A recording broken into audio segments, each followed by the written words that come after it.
Q news అనేటువంటి channel పెట్టి అక్కడ వైపేమో 10 TV, TV9, NTV, T news, ఇంకా ఏమేమో ఛానళ్ళు కేసీఆర్ దిక్కు, పత్రికలన్నీ వాళ్ళ దిక్కే. ఇక్కడ మిగిలింది ఒక క్యూ న్యూస్ మాత్రమే. ఈ క్యూ న్యూస్ ఒక్కటే పెట్టుకొని వార్తాపత్రికలు పెట్టుకుంటూ ఈ రాష్ట్రంలో రాజకీయాన్ని ఖండాలుగా నరికి మీ ముంగట పోగులు పోసి చూపెట్టిన. తెలంగాణ రాష్ట్రంలో మీ అందరికీ తెలుసు, ముఖ్యమంత్రి గారిని గతంలో కేసీఆర్ని పట్టుకొని పెద్ద జీతగాడు అంటామని చెప్పిన. జీతం తీసుకుంటోని ప్రజా జీవితంలో ప్రజల పన్నుల నుంచి జీతం తీసుకుంటోని జీతగాడు అంటాడు.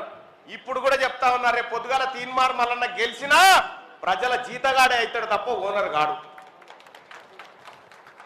ఇంకో విషయం కూడా సోదరులారా, పట్టభద్రుల ఎమ్మెల్సీ ఎన్నికల్లో ఇప్పుడు కాదు నేను పోరాటం చేసి తిరుగుతా ఉంది, కొన్ని సంవత్సరాల నుంచి ఈ పోరాటంలో ఉన్నా.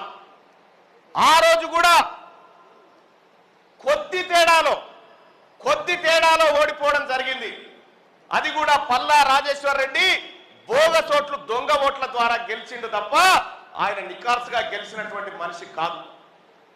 నిన్న మొన్న ఈడ దొంగ ఓట్లు పట్టుకున్నాం. మీకు శంకరన్న ఇదే మన గుట్ట చెప్పి చొల్లేరు కాడ ఆయన పేరు బీరయ్య ప్లస్ ఆమె సర్పంచి అనురాధ, మళ్ళా శ్రీకాంత్, ఇవన్నీ బోగస్ ఓట్లే. దాని మీద యాక్షన్ తీసుకోవాలని చెప్పినాం ఆల్రెడీ. మీరు కూడా ఫాలోఅప్ చేయండి అన్నవి. ఇంకా బోగస్ ఓట్లు మీ గ్రామాలలో ఎక్కడెక్కడ నమోదు చేసిరో ఒకసారి చూడండి, చూసి ఒకసారి వాటిని వెరిఫై చేసుకోవాల్సిందిగా కోరుతా ఉన్నాం. అయితే